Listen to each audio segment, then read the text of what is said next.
স্বাধীন দেশ, আমরা অনেক কষ্ট করেছি, আমরা অনেক কষ্ট করে আমরা দ্বিতীয়বার এই দেশ স্বাধীন করেছি। এই স্বৈরাচার সরকারের দালালরা কেউ এই দেশে আর থাকতে পারবে না। আমরা চাই না, সবার পদত্যাগ চাই।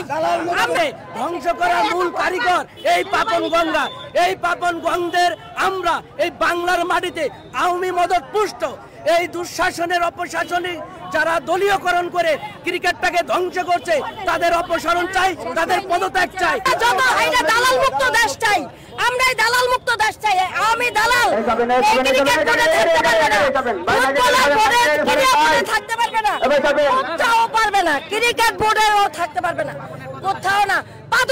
পাপনের পদত্যাগ চাই, পাপনের অবশ্যই চাই, অবশ্যই অবশ্যই। বাংলাদেশের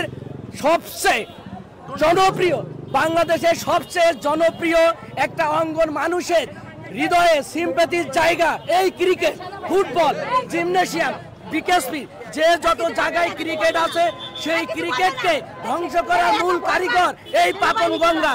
এই পাপন গঙ্গের আমরা এই বাংলার মাটিতে আওয়ামী মদত পুষ্ট এই দুঃশাসনের অপশাসনিক যারা দলীয়করণ করে ক্রিকেটটাকে ধ্বংস করছে তাদের অপসারণ চাই, তাদের পদত্যাগ চাই। অনতিবিলম্বে আইসিসির নিয়ম মেনে একটা গঠনতন্ত্রমূলক পদত্যাগের মাধ্যমে বাংলার জনগণের হাতে ক্রিকেটের দায়িত্ব ছেড়ে দিয়ে আপনারা চলে যান, নইলে আমাদের যদি আপনাদের টেনে নামাতে হয় অবস্থা খারাপ হয়ে যাবে। ভালোই ক্রিকেট ফুটবল থেকে আওয়ামী সন্ত্রাসী দুর্নীতিবাদ লুটেরা ক্ষমতা লোভী এসব দূর হয়ে যান, নইলে আমরা রাজপথে জবাব দেব ইনশাআল্লাহ।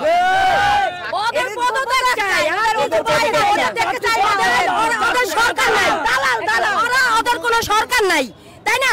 এখন ওরা কিভাবে এই ক্রিকেট বোর্ডে থাকে, ওরা কিভাবে ওরা হচ্ছে আওয়ামী দালাল। যেমন ধরুন সাকিবুল হাসান, তারপরে ধরুন মাশরাফি, তারপরে ধরুন পাপন, এগুলিয়ে এই দেশটা মনে করেন যে জ্বালায় হেলাইছে। এখনো ওদের সরকার নাই, ওরা অবৈধ, ওরা কিভাবে এখানে আবার এই দাবি খাটাইতে আসে? ওদের পদত্যাগ চাই আমরা, ওদের পদত্যাগের জন্য আজকে আমাদের এই মানববন্ধন।